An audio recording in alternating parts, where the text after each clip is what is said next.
I have a special letter I've written for you. Oh, Okay? really? So we're going to start on this letter. So the title of the letter is Legacy Letter to Dr. Jabney Joybert, to the man who refused to die.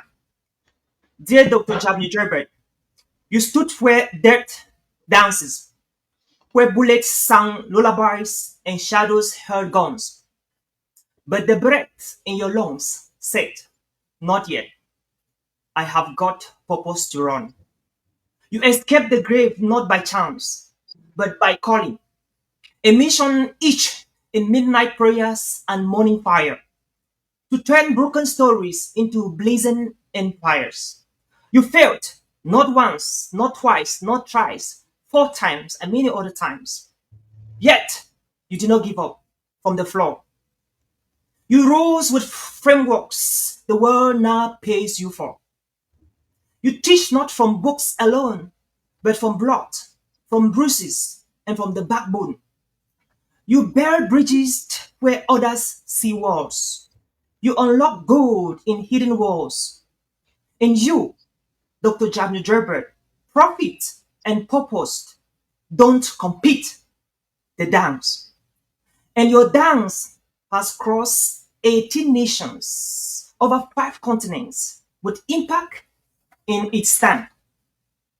Dr. Jabner Gerbert, from embassies to enterprise, from refugees to revenue rise, you ignite legacies, not with smoke, but with truth in your eyes, sir. So I ask you this, man of fire and wisdom, if the world remembered you like this, will your soul rest satisfied? Or is there more still sealed inside you? With reference, Oliver Nshom, host the Global Speakers Advantage podcast. Dr. Jamie Gerbert, what do you have to say?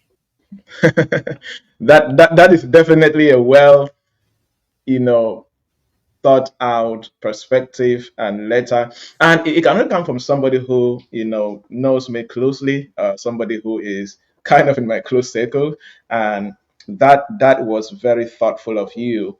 And in very few words, you have captured some very challenging moments of my life.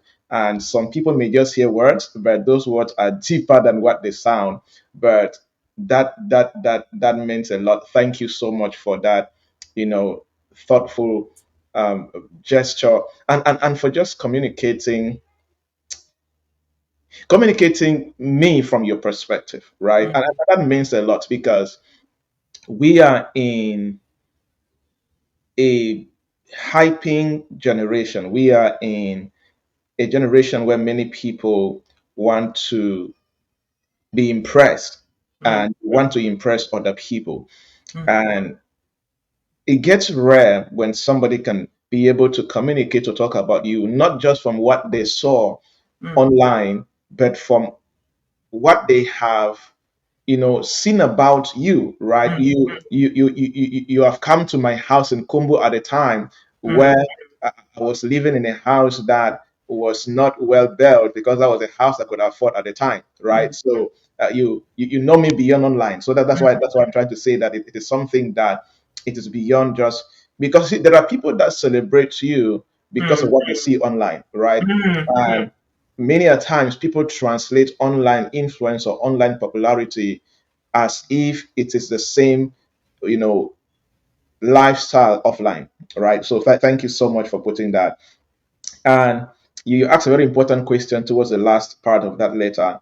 And as a believer and as somebody God has entrusted with some things to do for his kingdom, I'm also very committed that I abide in Christ genuinely, authentically, and according to the word.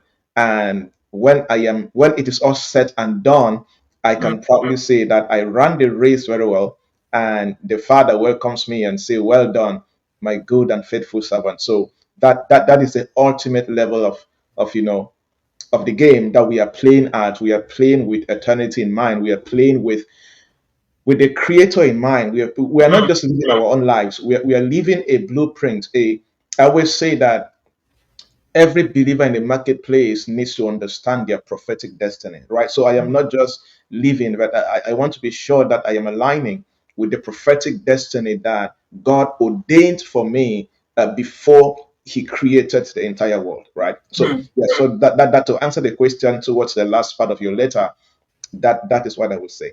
Thank you so much. Amazing, amazing, brother. So if you have to write one line in this letter, what would that be?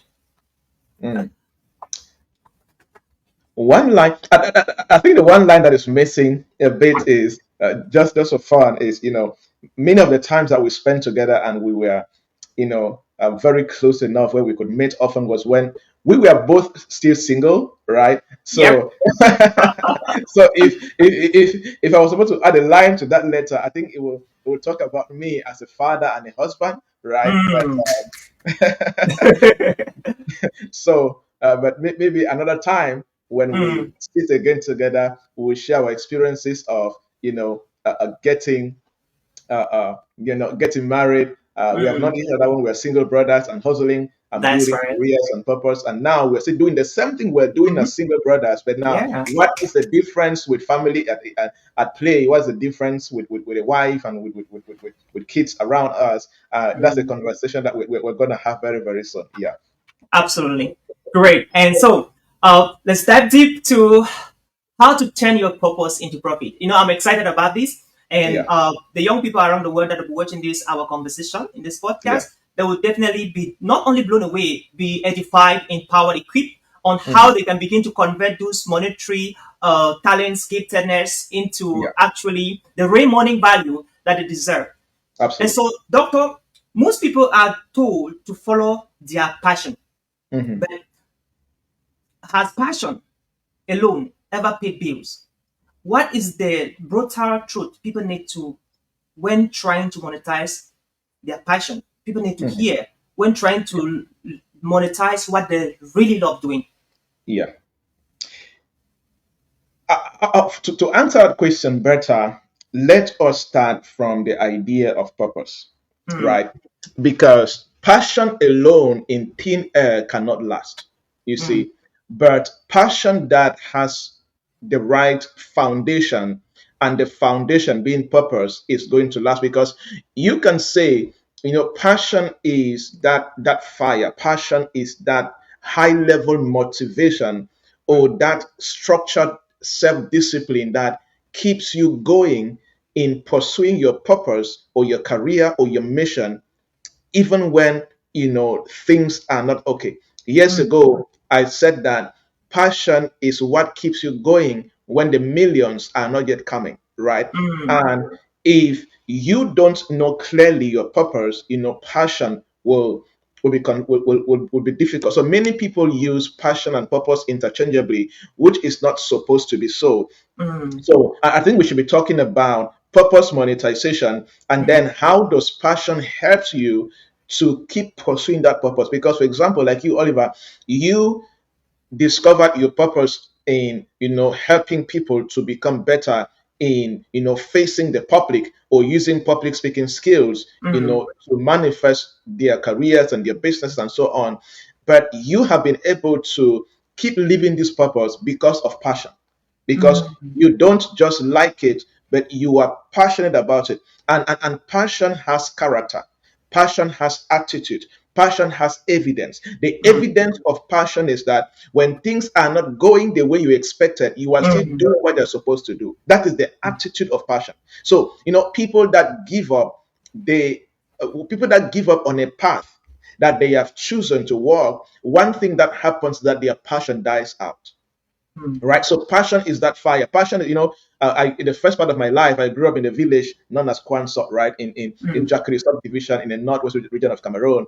And to light the fire, sometimes you will need kerosene in order to ensure that the fire is lighted up faster and it keeps burning, right? So passion Mm. is like the kerosene that you need to add to the firewood. So your purpose is the firewood, and your Mm. kerosene is the passion.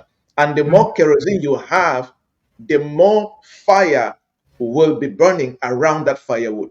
right? Mm, And, sometimes when we wanted to farm a forest or farm a big bush, we will take kerosene and pour around the farm and then light the fire, right? So mm, that the fire can burn faster, or yeah. things like that. So now the place of passion around purpose monetization is that for many people, they will not be able to start making money from purpose immediately. So Mm, the thing that will keep you going when the money is not coming is that passion, mm, right? So we cannot go to that question and begin to look at how do you monetize your purpose even though you're very passionate. So mm, passion is not enough to monetize purpose. mm, So I always say that my argument is that to passion, add the business part of passion. If you are mm, just passionate without business models that can enable you to start making money from that energy that you are putting into that purpose, you're going to give up very soon. mm, You see, so to answer that question is people need to start establishing business models mm. around what they are passionate about. Yeah. I love that. Mhm. That's so brilliant. When you were relating about the story of how we grew up and kerosene and firewood and lamps, I was like, oh boy, it took me back to the nostalgia of growing Yeah. up in the village. And it was such a privilege for us to have that experience of using the Mhm. bushland. And some of our Gen Zs, they might not understand that experience, but it was really fun and worth it. Yeah. So, can you take us back to time when your passion almost became a liability, and how did you pivot into a profitable platform to the extent that you've spoken in 18 countries and a number of continents and still counting, Dr. Jabber? You know, I think that one of the things that helped me early on in this industry in terms of, speaking, training, consulting, and coaching, and trying to build institutions was that my background was in business, right? Like in Cameroon education system, I did what they call commercial education. So I was Okay. kind of exposed to the business part of things, like reading economics and commerce and accounting and Mm, business mathematics earlier on. And in high school, I did purely business program. I did accounting. I did marketing as a course on its own. I did mm, commerce and finance. I did what's another course? I did business management as a course on its own, right? So mm, many people don't have that luxury or that privilege to do that. So when I started this idea that I want to build, you know, I want to build a career in speaking and training and consulting, it it kind of gave me the right perspective to look at things from a different angle than many people will do, right? mm, But that doesn't mean that when I started, everything was perfect, right? I faced my own share of difficulties. I remember resigning from a microfinance to to pursue full time, this training stuff and this speaking and consulting stuff, and mm, establishing my first institution, which was a center to provide training and employability skills and yeah. enterprise development to different Mm, young people in the community, and then it scaled across other African countries. mm, So, but that background enabled me to always find out what is the business aspect of this, because my background enabled me to understand that if I don't establish a system that can create cash flow, this project will not be able to be sustainable, mm, right? And mm. because most people don't have this understanding, they start many things from the place of excitement. But Yeah. due to my accounting background, where Mm, I can easily begin to think in terms of cash flow and things mm, like that. When I'm starting, I'm looking at, okay, will this thing be cash flow sustainable in mm, 6 months or 1 year from now? So that gave me that overall perspective. But again, like I always say, when I started this passion or this desire to train other people, trust me, in 2010, 11, and so on, I did not know that there was something, there was a career known as being a professional speaker. I did mm, not know about corporate training. I stumbled on these things, right? mm, Because in Kumbu at the time, I just saw that there was a gap. I saw that young people were not employable, and I mm. had passion to teach. You see now, so I started with just a concept. I'm going to teach other young people. I did not know that um, Yeah. you can become a professional speaker. I did not know mm, that because in Kumbu at the time, I had not been very exposed, right? I was not traveling to big cities for holidays and things like that, right? mm, So I was not exposed at that level, but I just knew that I had to teach other people. I had to mm, train other people, especially around employability skills. mm, So and that's the beauty of starting things. That's the yeah. beauty of creating things because you get to learn a lot in the process of whatever that you are building. You Mm, see, so in the process of doing that, I did learn a lot, and it enabled me to start establishing structures and systems and trying things here and there and being able to, to monetize or to mhm, make money out of what just started as a genuine purpose and desire to help other young people in Kumbu at the time to become more employable as far as the marketplace is concerned. Yeah. mm. That's amazing. Let me just before I say this, I want to say, hey, if you're watching us from any part of the world, let us know on the comment section, on the platform where you're watching it. Let us Mhm. know if you're watching us from Georgia. Let us know from Texas. Let us know from Minneapolis. Let us know from Florida. Let us know from Cameroon. Let us know South Africa, Kenya, Nigeria, Ghana. Let us know different from Sierra Leone. Let us know and what is your nugget? What are you catching so far in this conversation? Let us know on the comment section where and which part of the world you're watching also. And Dr. Jamie Gerbert, you're one of the person that is too dear to my heart for a couple of reasons. I remember in 2005, 2015, we met, somewhere and have some conversations. Mhm. And in 2010, 11, 12, 15, and all of that, I was really nailing it so well in my motivational speaking. By then, I was branding myself as motivational speaker. So after we met, we had conversations, and from then, you really amazed me with your result. You were nailing it. You kept nailing it. And in 2018, I was sitting in the chair in an office space somewhere in Cameroon. I was actually employed by a health organization, and I watched how you were jumping from Yaoundé to Douala to Kenya to Ghana to Nigeria, speaking in platforms, and tears run down my cheeks. Like I was like, this is my friend, this is my brother. He is doing what we have always loved to do, and I am stuck here. I'm confined in this office. I'm confined in this chair, and I started. I promised myself that I was gonna do just this thing that I've always loved to do. That are two people I wanted to do. That I grew up dreaming and craving and letting people know that I want to do. And Mhm. that motivation from you at that point was just a perfect fit for me. Yeah. And because you were the only guy in Cameroon that I knew that I was connected to, that we were together, that was nailing it as I wanted to. And that put me on fire. And that motivation brought me back the energy I needed to be doing what I'm doing today. And eventually today, we have been doing what we love to do. And so I want to take this opportunity to say thank you. Now, what do you have to say? Just a Sorry, little. let me come before you answer your next question, right? Yeah. You are thanking me, and I've always said this openly, right? Despite what people may see or say, but I at the time that 2015, like I said, when I started training in my town known as Kumbu or Banso for many people from Cameroon, like I said, I didn't know that there was a career known as professional speaking. I didn't know that there was something known as motivational speaking. I didn't know, right? So, because sometimes when people see the result we have had today and the nations we have traveled, they feel as if we started perfect. No, Mm, nobody starts. yeah. Nobody starts an expert. Nobody does, right? So, at that point, I was very ignorant, right? And then a friend of mine, Divine Bekichika, right? Oh He yeah. was more exposed at the time, and then he was in Yaoundé. So he was the one who now came to Kumbo, and he was like, "Do you know Oliver Nshom?"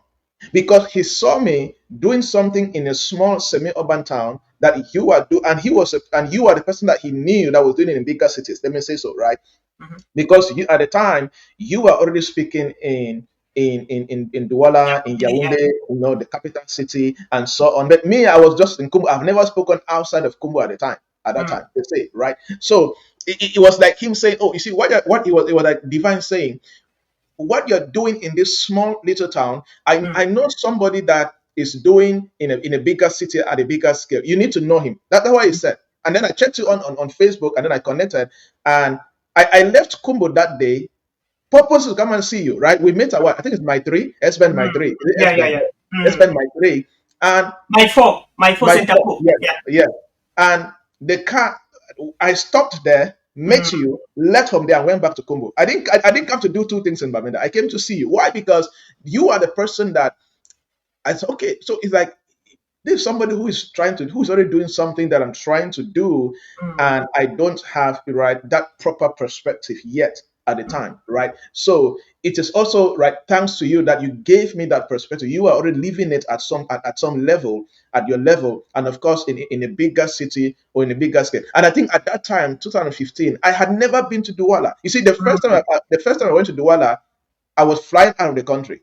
That's the Mm. funny thing, right? Wow. So, That's amazing, bro. like, so that is also the power of how do I say the power of role models, power of Mm. mentors, the power of partners, of friends, Mm. and so on. Because like the Bible says we prophesy in parts and we know in parts, right? There is nobody who knows everything.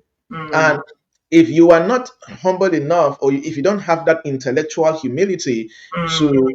to just learn and to ask questions, or to just see somebody living what you desire to live, and you get close to the person and ask questions, you're going to miss out on a lot of things, right? Mm. So it is very, very important to do that, because whether I like it or not, it gave me hope, Mm. right? Being able to travel 20 plus countries, 5 continents, stand on big stages, big companies, as you Yeah. can imagine. And, Yeah. and trust me, I know what it means to make good money just speaking, right? I've been paid well to speak, right? So, but that role that you play was, and I'm happy that God gave me that idea that because sometimes when I sit outside like that, what made you pay? Because at that time, money was not easy, right? Yeah. Yeah. Yeah. That's right. So paying transportation from Mm. Kumbu to Balinda just to meet somebody that you see. They said like right now, I can Mm. happily pay a flight to Dubai, to UK, to Germany, just to see somebody doing things at a bigger scale that I want to do, right? Because it is also a form of spiritual transference, because you know there are things that if you don't honor, you don't recognize, you don't Mm. appreciate, you cannot manifest them, right? Mm. And that honor, that recognition, that appreciation Mm. of what other people have been able to build and achieve, plays a bigger role in your own manifestation, and of course what you're doing. So thank you for that, and you welcome me so warmly. We have never met before. We just spoke online. That was the first time. But you were. What if you were an arrogant guy, right? Mm. What if you were uh, uh, um, a guy who didn't know how to receive somebody and just freely share. Look at, we have done things at different scales. I spoke in Mm. your event in Rwanda. We didn't even know that we're in Yeah. Yeah. Rwanda, Yeah. right? So how do guys who are from different villages, struggling families, meet up on international scenes doing Mm. different things, and then Yeah. they're like, oh, I'm in Rwanda. Okay, I'm also in Rwanda. Can we Mm. meet up, right? And then the same thing has happened in the United States, and Mm. it's going to continue happening, right? And that's one lesson we can learn, which to Mm. me it also encourages me, right? It teaches me a lot, right? It's Yeah. like it's very important, and that's why I have never turned anybody who comes to me for questions down, especially younger people, right? Yeah. Because I know what it means to be there. I have there are courses that I have recorded for free. Just Mm. when any young person reached out to me, I just send it to them. Go and follow these courses. If you practice what I've said here, you are going to succeed at what you're doing. It's Because amazing. we must be willing to freely give out, because in one way or the other, we are here because of the help and the support of Yeah. people at different phases in life. So yeah, so thank you so much, because that Amazing. must be that, right? Because very many people sometimes when they see me, because by God's grace, I did crazy things in the Cameroon speaking landscape in Africa that very very few people can be able to do, right? That's right. Yeah. And so when people see what I've done or they read my track record, they feel as if this guy started perfect. No, no, I Mhm. did not. Right, I messed up many times. Right, Yeah. and Oliver played a big role in Mm. his own way to inspire and to encourage when he did. Like I Mhm. said, imagine 2015. What I was just 25 years old by Mm. then, Wow. kindly just what doing something that you have no blueprint. Yeah. And then you see somebody who has the blueprint at some level, and just go talk to him, right? Mm, And that talk encouraged me. It gave me some kind of, open my mind and different things. So at whatever level that somebody is watching this, or at whatever level you are right now, mm, sometimes your next break is for you to talk to somebody on the other side, mm, right? And never be scared that they will not listen to you, right? mm. The worst thing they can do to you is to tell people. People still tell me no. I still reach out to people and they tell me no, which is Exactly. okay, Yeah. which is okay. And life goes on, right? Mhm. Life goes on. So don't feel bad that somebody told you no. Find the next person and keep on Mm. knocking those doors, right? Yeah, Wow, that's amazing, bro. And look at the ripple effect. 2015, I inspired you. I had no idea what that meant to you. And in Mhm. 2018, you are the very person who inspired me, Exactly. to quit my job and get to this full time. And you see, now what do you have to say to the young people around the world watching us right now on the importance of playing at your best? Whenever you have the chance, the opportunity, even when you don't feel like doing that, for the sake of those who are watching you and they're looking up to you, and tomorrow, Mhm. who knows, maybe they'll be the ones to hold your hand up when you are plateauing and when you're failing. What do you have to Yeah. say to those who are watching us right now, Dr. Jagna? You see, that is one of the most important secrets that anybody can learn in life, right? That at at whatever stage that you call me personally, right? I am bringing my A game, right? A I podcast love that. interview like this, a free event. I have spoken at event for free, and then somebody in the crowd pays Mm, me hundreds of thousands to speak in his next event, right? And if I did not bring my A game yeah. at that free event, there will be no significant impact that will cause somebody to happily, book me and pay me to be a keynote speaker at his or her next event, right? Mhm. There was something I used to say, and I still said that today, but at that time, Cameroon was my, landscape, and I always used to fondly say that I am going to become so good at this training, at this speaking, that whether you like Joybirds or not, I don't care. But there's one thing you cannot do. You cannot ignore me, right? Yeah. And it was a personal mission. Like I made up my mind that, you see, and when it comes to this training, especially in strategy, I picked out key areas that I am going to become so good at it. I'm going to become so good at delivery that at some point you may not like me, but you Mm, will pay me for my expertise. And trust me, I have seen it happen. I have yeah. seen people pay me to do work for them, and they Mhm. go tell other people that I don't like that guy, but he's the best that we can afford right now. Right? So, which is fine. And that's Amazing. life, right? Mhm. Because one thing I love about having excellent value and excellent skill set is that anybody can, whether they like you or hate you see, like for example, let me give a typical example where some people are going to complain that I cannot eat in a, for example, let me talk about poor religious tolerance around the world, right? There are things that some people will say that, oh, I cannot do this because it's a Muslim. I cannot do this because it's a Christian. And then I Mm, asked one guy, when you go to a hospital, mm, have you ever checked if the doctor is a Muslim or a Christian? mm. I bet you, many of you listening to me, you have never asked that question Right. because you were in pain. There was something you needed done, and you did not care the religious background of that person. All you needed was excellent delivery of value.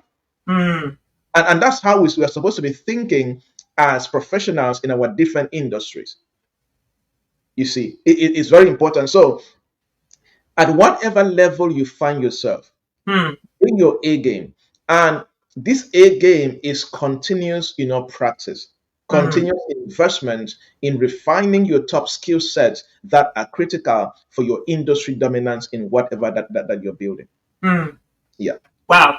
Dr. Jagny Gerbert, I'm so proud of you, man. Like, your growth is so amazing. It's such a testimony. It's such a breakthrough and it's such an inspiration to the young people watching us right now, right from the hills of Seoul, Tobin Square, the hills of Jikajamin Uku, the hills of Doom, the hills of South Africa, Johannesburg, the hills of, you know, Florida, the plains of Florida. It's amazing. So I just want to read what our viewers from around the world are saying.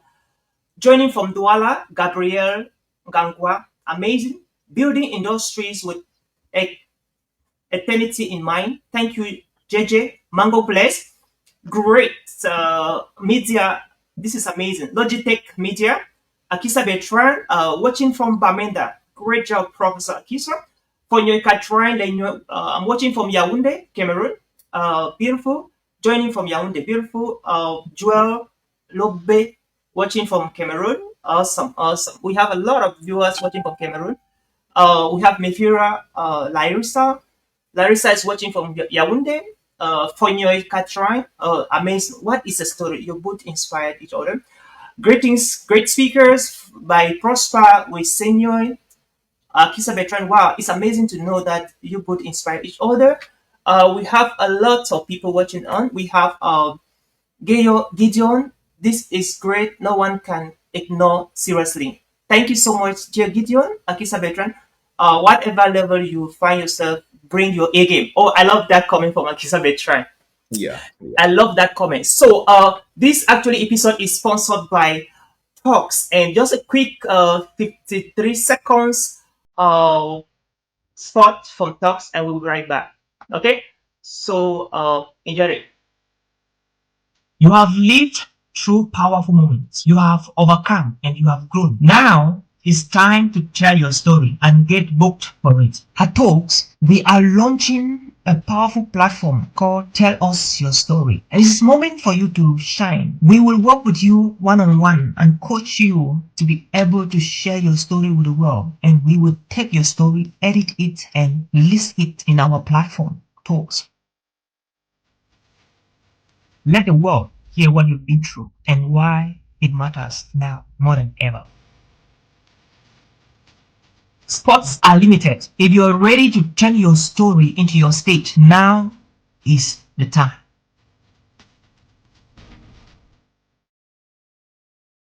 Thank you so much for that wonderful advert from our sponsor Talks.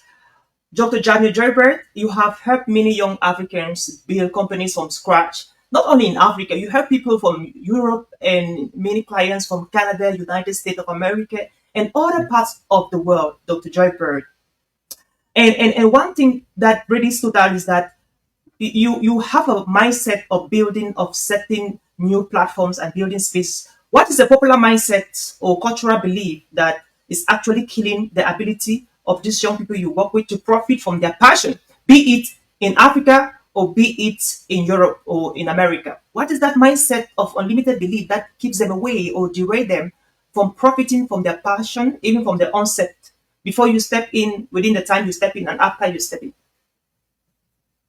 That is a very robust question to answer, and it actually depends a lot on where the person is and the challenges that people in Africa face when it comes to starting stuff and the limitations that hinders people in more advanced countries, especially in North America and Central Europe. I mean, it's kind of different. For example, sometimes in the African setting, many people don't, they have never seen themselves as creators, right? Mhm. They have never seen themselves as manufacturers or producers. And so the mindset to create is not there. The mindset to build is not there. Mm, And when that mindset is not there, the wisdom and the understanding to build and to establish is actually absent. You see, because when you have the mindset of a creator, you are going to go a step further to start thinking, how do I create? And mm, how do I establish systems around what I am creating? Now, mm, when you come to North America, because it's a functional system and is you can almost always get a job, right? So the the system that guarantees that you're going to get a job uh, easily makes people to be comfortable mm, with 9 to 5, right? mm, It clouds them from tapping into their giftings and into their purpose to create something that can take them a step further. For mm, some people, it is the fear of starting. They are just totally afraid to start at all. And many a times it is lack of proper orientation. So people have different challenges or different roadblocks in their mindset that seriously limit them from mm, actually, entering their creator mode. mm, And that kind of limits them from a lot of impact and influence. You see, there is a dimension of impact and influence that you will hardly ever enter if you are not a creator. Because, and let me clear this, you can be a creator and be a worker. You mm, see, we're in a okay, dispensation where that is not possible. 50 mm, years ago, 100 years ago, the level of civilization at the time did not permit people to do that. But now, yeah, there are people that are running amazing podcasts that they have created and they are mm, full-time employees, right? mm, So they are able to operate from that creator mode, but yet they are still full-time employees. So we're in a generation where anybody can literally be a creator, you yeah, see. But due to certain beliefs and cultural, you know, upbringings or even societal stereotypes, many mm, people are not yet, entering that creator mode. Like I always fondly say, creation did not end in the book of Genesis. God mm, just decided to systemize creation. God mm, decided to extend creation. God decided to be a leader because a good leader raises other leaders. So God yeah, said, you know what? Instead of me continuously creating, mm, let me raise somebody who can become the creator and continue to create while I rest. mm, Right. So in the Garden of Eden, laptop was not there, but laptop was in the ground, right? mm, So God, and the Bible says that God breathed into us. So He mm, breathed into us His likeness and His image. And part of that likeness and His image is to be able to create. You see, every human being has the capacity to create. mm, Everybody under the sound of my voice right now, you have the capacity to create. You do. But the problem is, many people have not tapped into that capacity and they are not enhancing it. And they have not discovered in what path of life, in what industry are they supposed to express their creation abilities. There mm, is somebody that when it comes to the agricultural sector, my goodness, they can create and recreate and continue creating. There is somebody that if you give them technological tools, they will create tech, you'll be amazed. But yeah, if you put that same person in a classroom, they cannot create different lesson plans, they mm, cannot create different curriculums. So mm, we are all creators, but the point is there are certain societal beliefs mm, or wrong educational systems or curriculum that mm. has limited people from really manifesting the fullness of their creative abilities. But I everybody love can that. create, so we need to first of all start breaking and looking at what is limiting me from creating, Mm, and to address that negative pattern or negative belief and mm. enter your creation mode. Yeah. I love that. So let's look at it from two perspectives, Doctor. Number one, the perspective of people who create institutions like schools, Yeah. where people come and they're educated. And number two, the people that need to do the creation, Mhm. irrespective of whatever institution they choose. Yeah. What advice or recommendation do you have to institutional leaders who create institutions and deploy people to those Mhm. institutions where they have to consume their curriculum on Yeah. how to design it in a way that it enables those heroes to create, to bring out their genius, to bring out their superman or superwoman Yeah. after by the time they are graduating? Number two, what advice do you have to give to those who are watching us, thousands and millions that will be watching even after, on how they can align themselves in order to equally or evenly distribute their creativity abilities in Yeah. the things that matters, in the niches that matters, not Mhm. experimenting here, there, now, tomorrow, after tomorrow, and all of that. What do you have to Mhm. do? Say to those two institutions, both the Yeah. institutions creating the educational system and the individuals that they have failed. Maybe the institutions mismanaged, mishandled, and misinformed or Mhm. miseducated them, and they are at the point where they are confused, like, what should I do with my life? Mhm. Well, that's a very great question. And to address those two questions, we need to organize two separate master classes on that, I know right? you do a But, lot of that but, already. but in this is a conversation that I have had with many university chancellors, vice chancellors, proprietors at different levels on refining curriculum that can meet up with the current society where we are, and especially in terms of let's especially in the African setting. There's even an article I did, and I was arguing that the current education system, let me not say current, but let's say in the last decade, because there's a lot of improvements now when you look at, because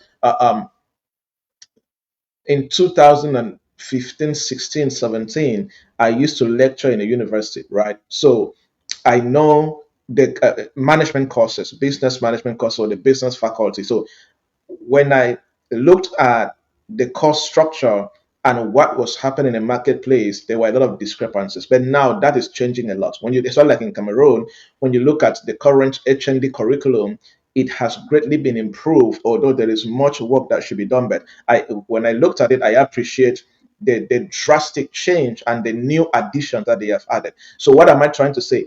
That those who are in higher education, even high school or even in primary schools, they need to be they need to create a dynamic system, or a system that can enable improvement consistently, Mm, right? And meet with the current needs, and let the education be structured in a way that let it be project based, right? Let's say, for example, um, when there's a course like, let's say, history, right? mm, We all did history in secondary school. We should not just sit in class and copy notes about the history of Cameroon, but mm, before Form 5 or before high school, can we create a system where the students can create a project mm, around writing the history of their family right mm, to the fourth generation.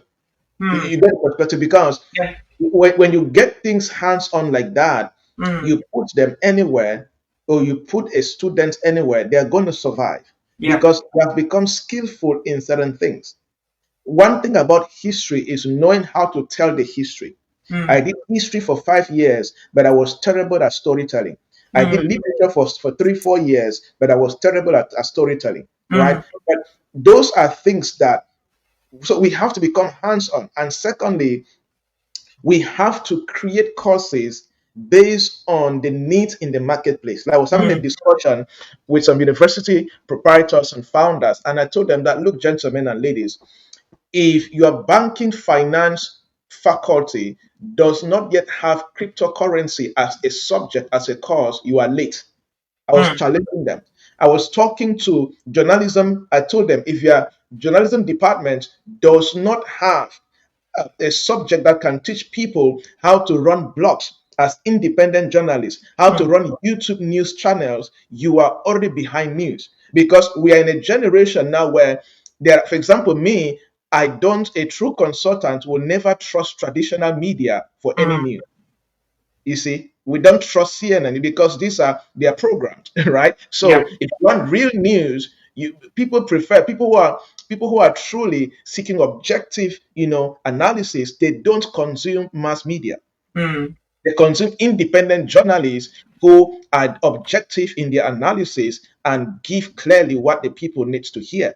You see, so I was talking to them. I said, look, if you are doing marketing and you don't have independent courses mm, on how to run Facebook ad, on mm, how to run Instagram ad, you don't have independent courses like that, you are late. mm. You are training young people, you are giving them knowledge that will be useless in the marketplace. You see, so Yeah. so that's the same thing. That's still my message right now. Mm, And for the young people, one of the most important skills that anybody can have right now is the ability to question things, is the ability mm, to unlearn, relearn, and keep on learning because the world is changing so fast. And second, Mm. one of the most important things that a young person can do right now is to create a system around them that keeps them updated about the major things happening in their industry. Industry. Mm. Right. So let's say you can subscribe to newsletters, you can subscribe to top universities, you can subscribe to research think tanks, you can Mm. subscribe to all these organizations that they are so good at releasing new ideas, innovation, perspective of where the market is going to or where your industry is going to. And you start learning those things practically and enhancing them. When you are able to operate from this perspective, you will hardly be left behind and you will always be 10 steps ahead of majority of the people in your generation. Yeah. Mm. There's so much to say about that. And but there's a lot that needs to be done. And we need to come also to a point where there is a proper collaboration between academia and people in the marketplace. And that's one thing that the United States got so right, right? Yeah. Like, for example, there are many courses across universities in the United States that they must be taken by somebody who is in the field. Mm. I Yeah. know many universities that, like, for example, I did a program in Clark Atlanta University that the people that were teaching us innovation and things like that, they were people that are either working at the time in IBM, in Google, in things like that. So when you Mm. go to Harvard, Stanford, Yale, Yeah. Northwestern, you go to Chicago, you go to different universities, you will see some core programs that are not taught by lecture professors, typical professors. They are Mm. taught by even people that don't have MBA, but they are in the field. Mm. There are programs in politics that there are senators who go and teach those programs. There Mm. are Congress people that go teach those programs.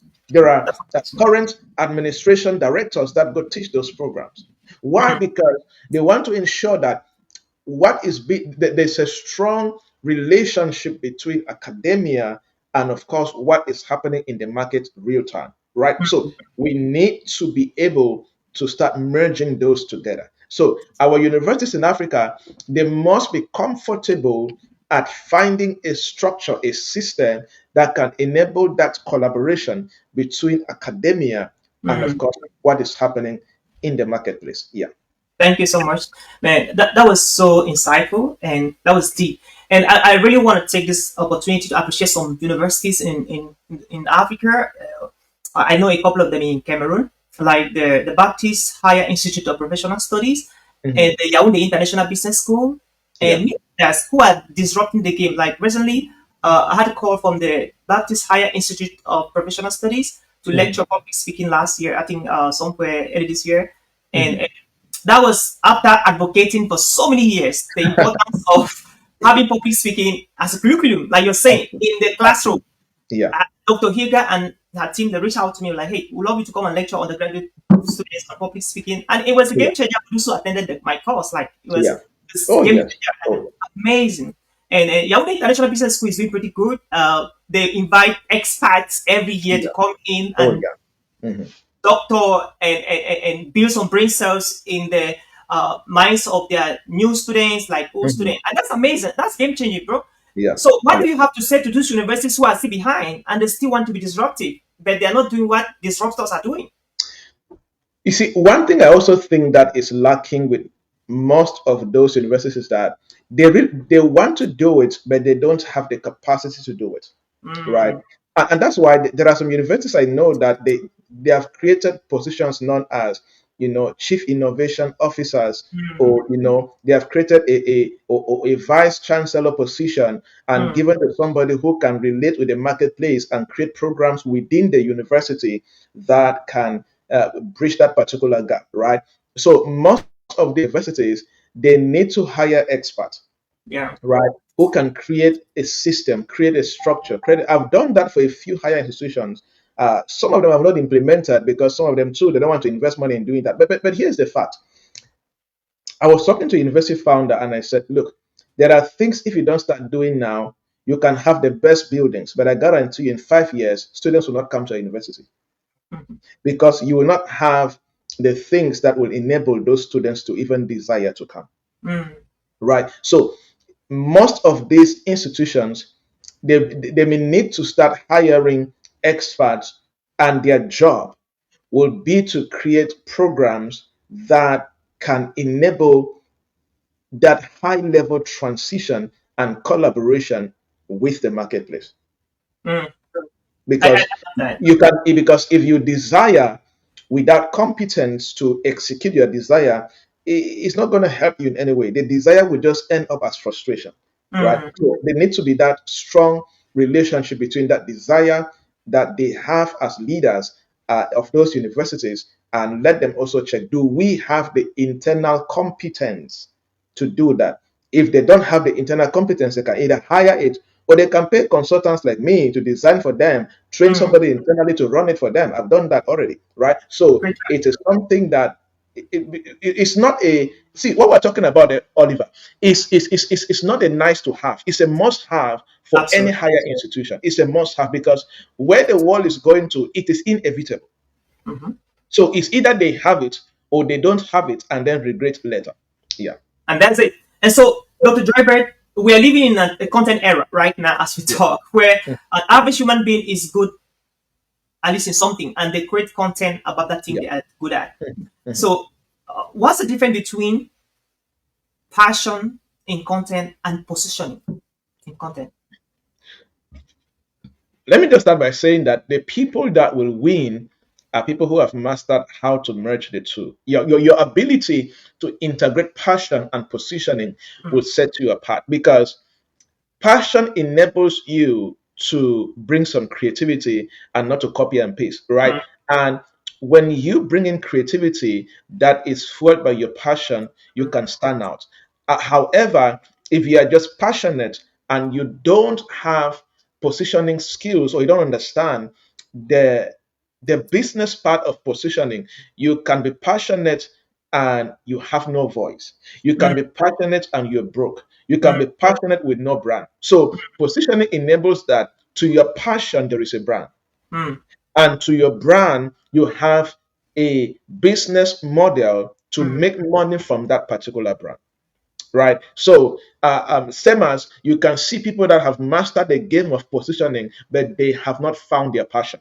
mm, Right. So, you need to come to a place where you integrate the two. However, let me also add a very important tip here that at some point, I always advise people that at some point, when you start making some money, or if you have the money, just go ahead and get the expert who can sort out your positioning, because positioning is more of technical skills, right? So you can get somebody who is good at social media management. You can mhm, get somebody who is good at branding, mhm, creating branding assets. You can get somebody who understands algorithms and things like that. And mm, when you merge those kind of technical skills with your passion, you mm, will literally be on fire when it comes to content creation, right? mm, So we should be in a place where we are managing or we are integrating the two simultaneously. So for most solo people, or for most people who are kind of one man army, mm,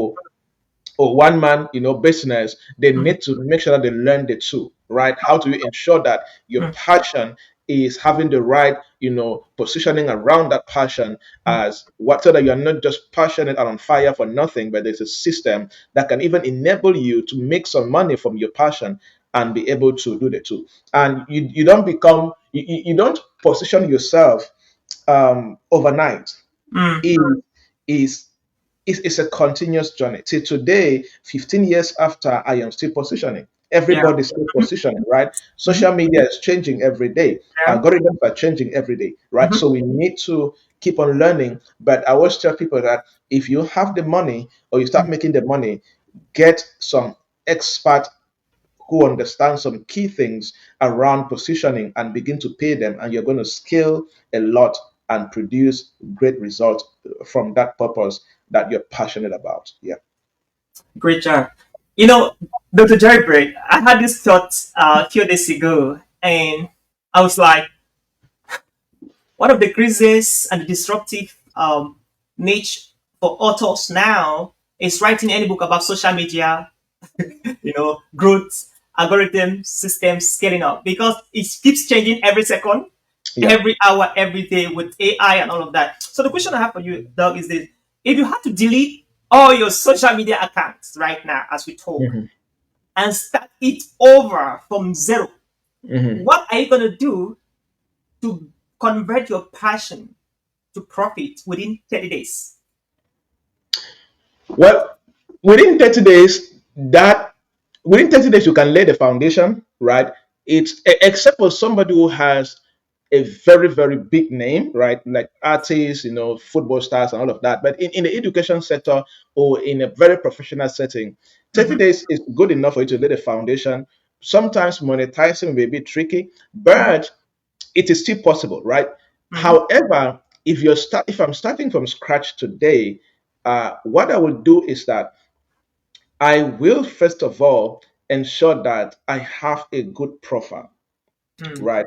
Very important. Have a good profile because trying to be visible mm-hmm, with a bad profile on mm-hmm, Facebook, on LinkedIn, is already going to slow you down because the algorithm is designed to favor the settings of your profile, mm-hmm, right? So I will do that. Secondly, I will try to gain attention with people that already know me by sending the right friend requests and connections and all of that mm-hmm, first. Then my next action will be create quality content. Why?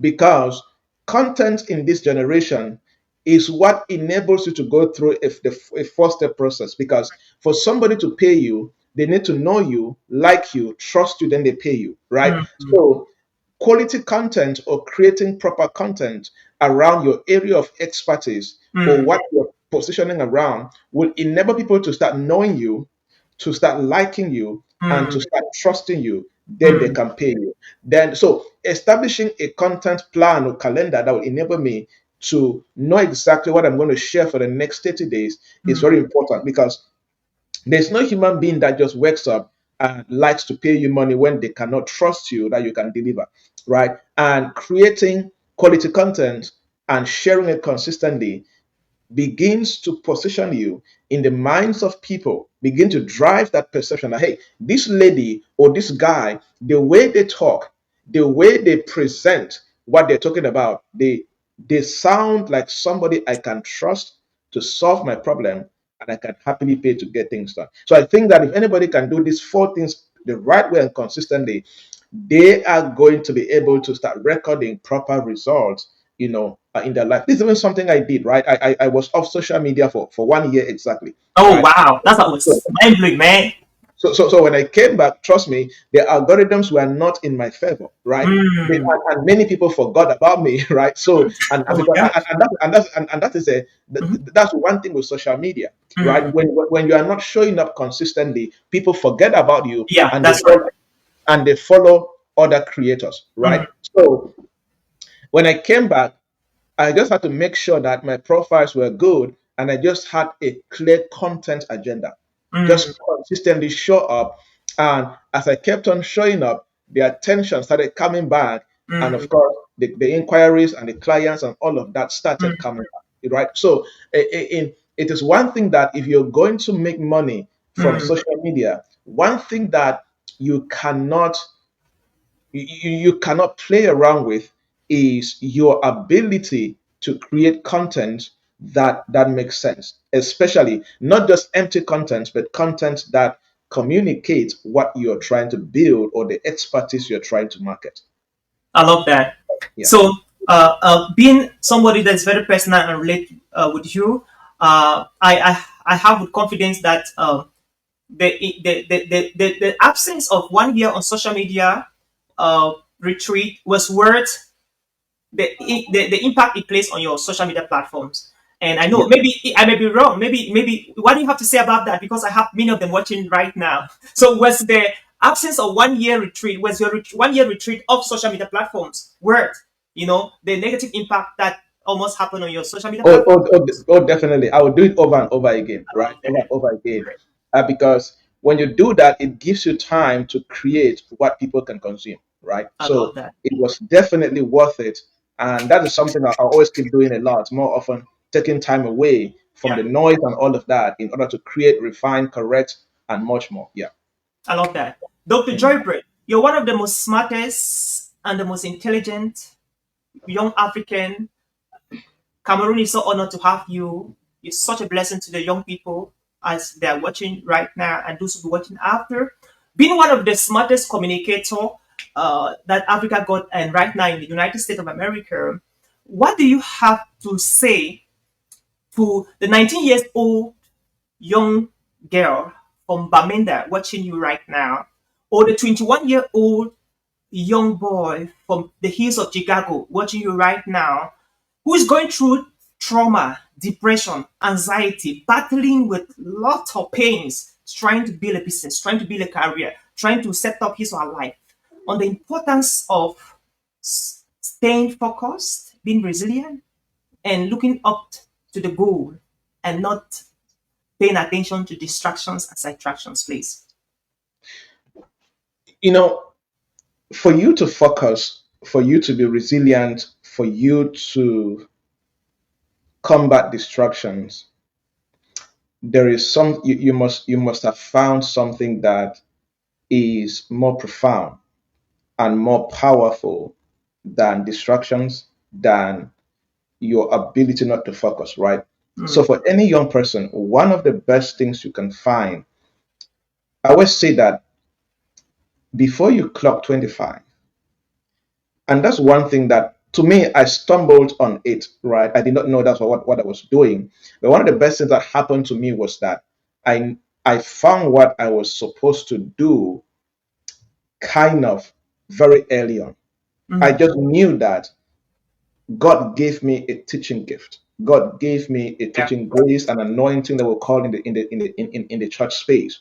that's right. So I always say that anybody between the age before you clock 25, and nothing wrong if you have crossed 25, but one of the best gifts you can give yourself before your 25th birthday, I will talk about three things. Mm, Number one, find your purpose, mm, right? Because focus becomes easy mm, when you know what you're focusing on. You cannot that's focus in thin air, right?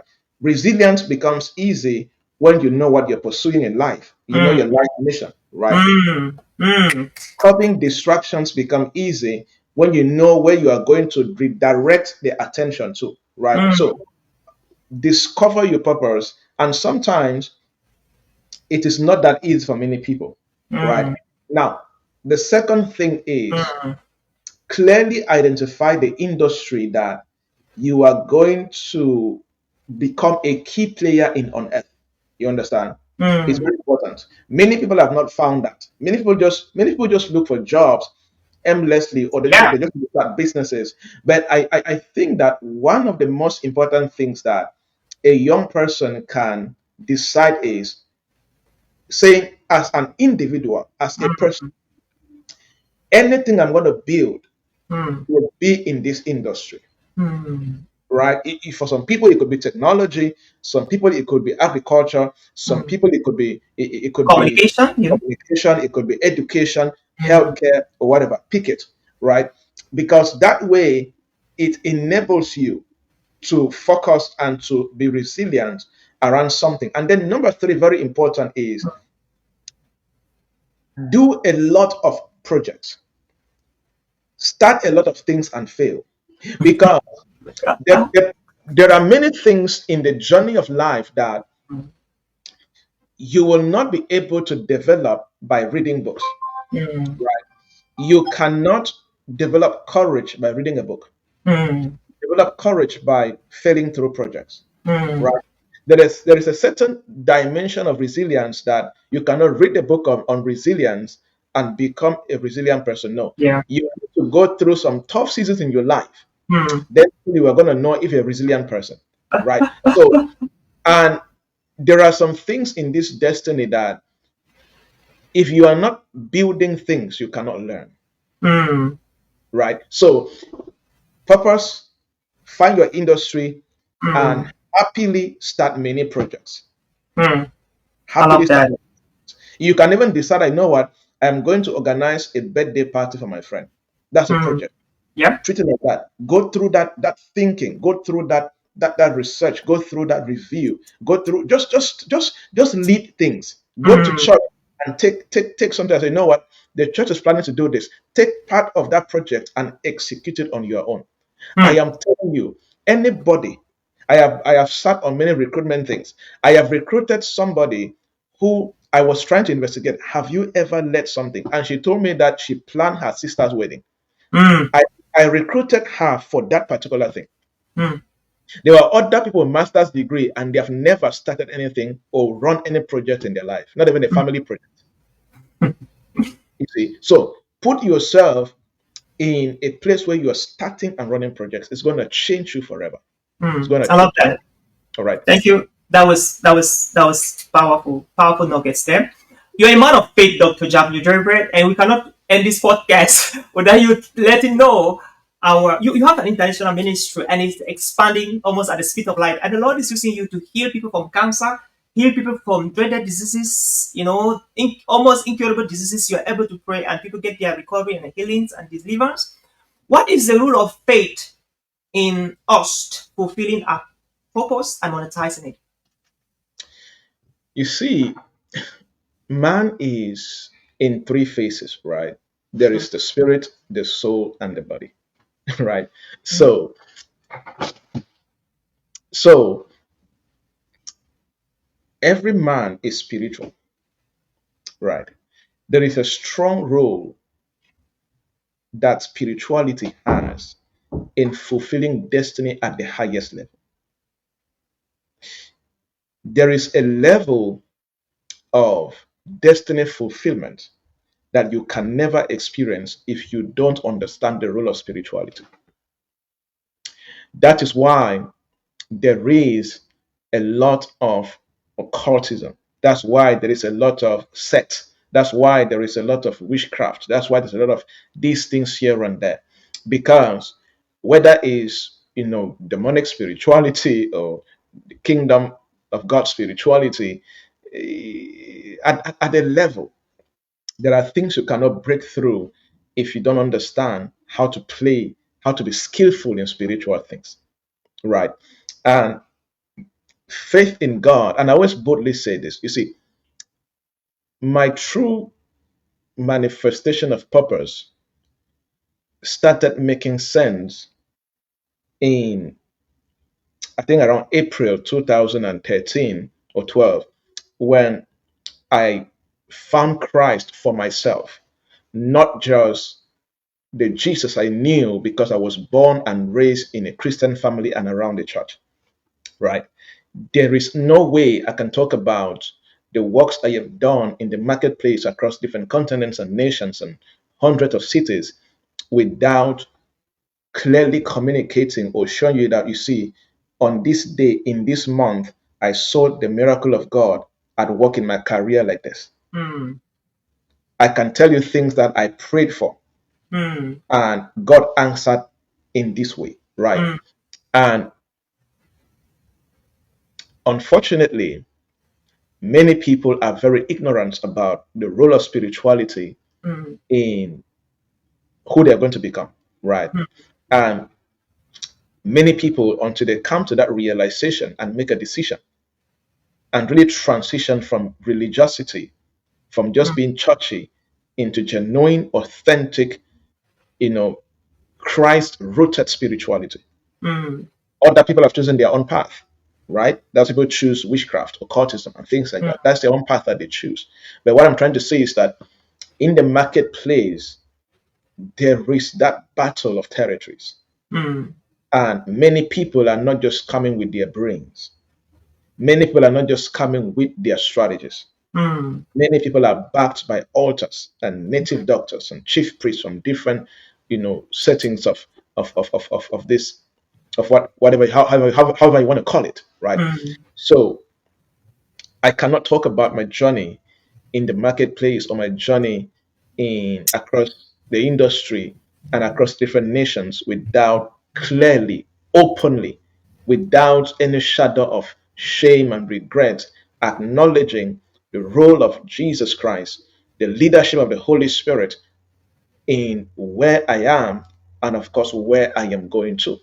You see, and you cannot convince me. I have seen the power of God at work tremendously in my own life and in the lives of the people that I have had the privilege to lead a ministry to with, right? So people need to have a deeper reflection around that, a I love that. deeper discussion around that. Mm, And people need to go beyond just the church setting that they grew into. They need to find God for themselves. mm, They need to sit down and really get their Bible and study for themselves and ask God to properly reveal Himself to them. mm, You see, when the ministry I lead, known as Professionals and Entrepreneurs Fellowship mm, International, the mission is to show people that path where they can begin to merge their faith and their careers and their faith and their businesses. And we have seen tremendous testimonies and the move of God in a mighty way. We have entrepreneurs who fast and pray, who do all night in their businesses today with tremendous results, and the proof that truly the power of God moves in careers and businesses, right? mm, And if you have not found Christ for yourself, trust me, there's something you're missing out in destiny. mm, It's not a church cliche, it's not a religious cliche, it is the fact of life. There is a God who created you and I, who created the heavens and the earth, and you're only safe, you're only going to win if you're playing alongside Him and in total surrender and alignment with divine principles that He has laid down for functioning here on earth. You see, and many people are struggling to win in life because they have no idea that there are divine principles yeah, that run this life, I got you. right? So yeah. I love that. And that explains the reason why a young man from Burr in Seoul, Okumbu, who had little or no hope, eventually became a speaker in United States and speaking around the world in over 21 countries like you. And that's explained why a young boy from Northwest region, myself from Hui Division, who could eventually speaking to over 16 countries and doing amazing stuff. And I think is on the principle that God orchestrates our path. It is Mhm. on the philosophy that we succumb our path to Him, and the Yeah. Holy Spirit led us to be doing what we're doing. And to the person watching right now, if you want to get how you can proceed with upscaling your spirituality, having personal relationship with Jesus, we call our Savior. Please, I will recommend highly reach out to Dr. Jamie Joybert even before we end this conversation. And now, Dr. Jamie Joybert, just some quick questions for you. You just have to answer them quick, surprise questions to you. Which is your favorite book ever read? Apart from the Bible, most of my strategies in business actually, if you've gone through any of my frameworks and you're somebody who spends time in the scriptures, you will know Yep. you can literally begin to pinpoint that this sounds like the Bible, right? But apart from the Bible, I've read several books, several good books. Trust me, every book I read is always like this is so good, right? Mm, Trust me, sometimes it's difficult to pinpoint mm, which is my favorite book because I how do I put this? mm, Because I approach every book. See, when you yeah. have intellectual humility and recognize that we know in part, every Mm, book will be a favorite book. Why? mm, Because every writer will always communicate something you have never known. yeah. You see, because if people read books the right way, trust me, they will not have things like favorite books. Trust me, Mm. I love because that when perspective. you're reading a book, you want to pick there is the mind of the author you want to pick out Mm, and add to your existing body of knowledge mm, to see results you have not seen before. mm, Right? Like the book I'm reading right now, John D. Rockefeller's Letters to His Son, right? One of the first billionaires in the world ever. wow. Powerful book, right? So I'm reading that book right now, I'm like, this is the best book ever. And that's Mm, how I said with the last book, right? So, so they're just great books here, and we just need to read them and of course consume them. Yeah, it's difficult for me to say. yeah, bro. Your beautiful wife, Sylvia January, who is her best friend? apart from you? Her name and which country she is right now?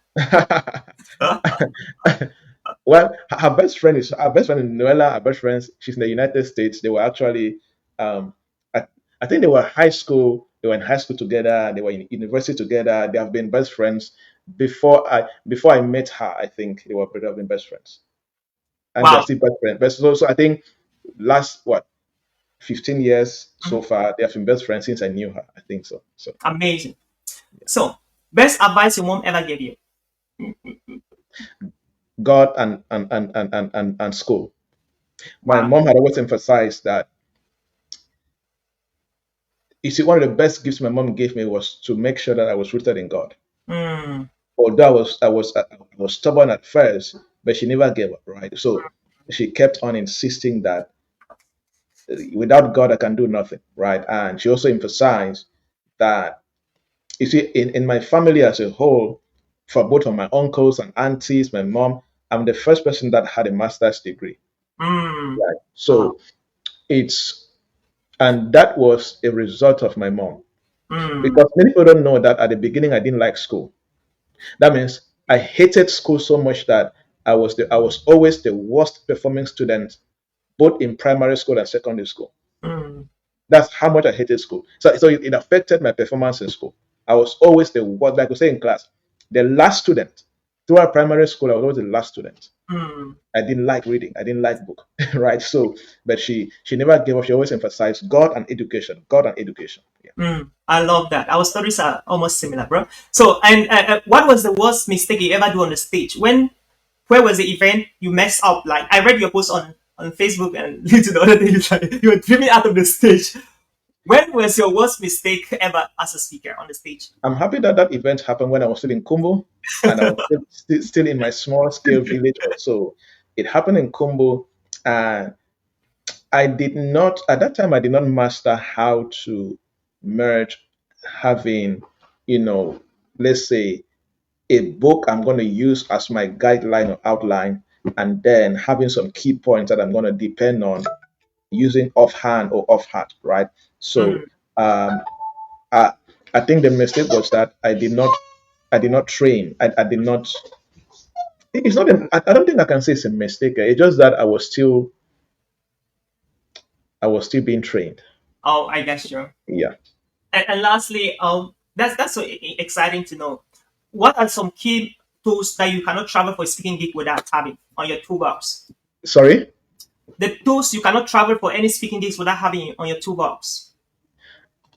Well, I would say my laptop. I trust my laptop more. Mhm. I will.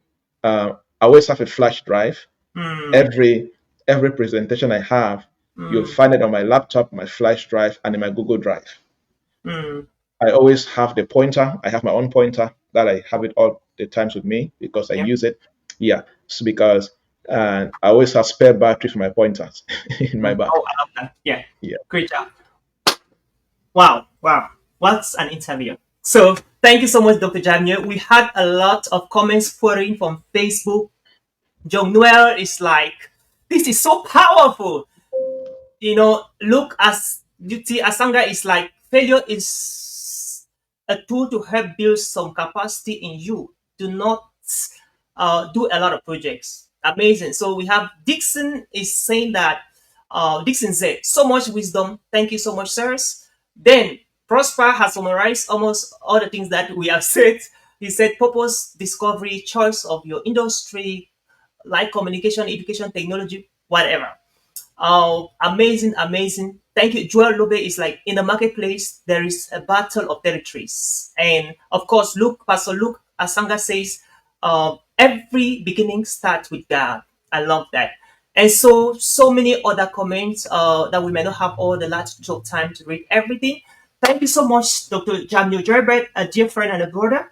And it was such a privilege for us having you here at the Global Speakers Advantage podcast in our St. Louis Park studio, Minnesota, United States. God bless you. Thank you so much for coming. So, any last word? Thank you so much for having me. It was a very, very insightful conversation, and I'm sure we're going to have part two of this because Absolutely. we there is still so much. We have not really spoken about the how to turn passion to profit. We just laid the foundation. That's right. Uh, there's a framework I've used over and over with different people Mm, that we're going to have part two to share, so that because I love to give people a step by step process to yeah. follow in detail to really achieve what they should be achieving with the knowledge that they got. So part two of this, we're going to handle that.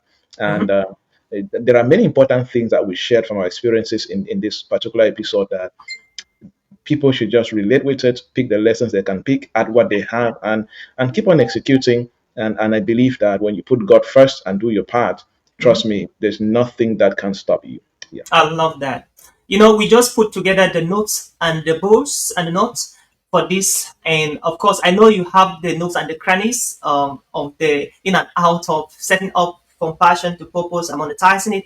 And obviously, we would love to have another part B of this podcast. And Dr. Jamio, how can people reach out to you if they want to book you to speak in the event, physically, virtually, around the world, or physically around the world? And what are the social media platforms you would like to send people to check you out, please? Yeah, I think anybody can reach me easily on any social media platform. Just type Jafney Joybert or Joybert Jafney. That's a very unique name. You will not struggle to find find my account details. Just send me a DM. I reply all my DMs myself, and I will happily reach out to you.